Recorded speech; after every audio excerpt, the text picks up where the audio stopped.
Les devoirs à la maison, c'est la corvée pour les enfants, mais aussi pour les parents. Et ça creuse les inégalités. Beaucoup, en fait, se sentent dépassés. Pour plus d'un tiers des familles, ces devoirs sont source de stress, de disputes.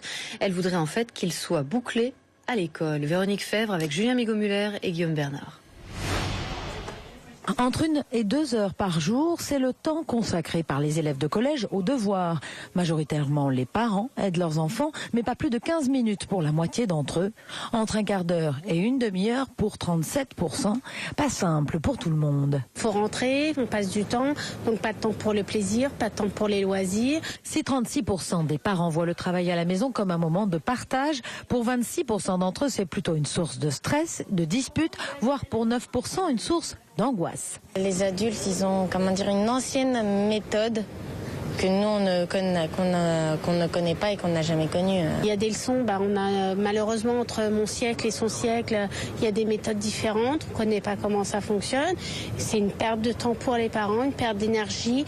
Côté conditions de travail, 2 parents sur 10 considèrent que leurs enfants travaillent dans des conditions moyennes ou clairement difficiles. Le chiffre passe à 4 sur 10 en zone d'éducation prioritaire. Si on proposait aux parents d'installer les devoirs à l'école et non plus à la maison, vous aurez plus de 70% de gens qui voteraient oui.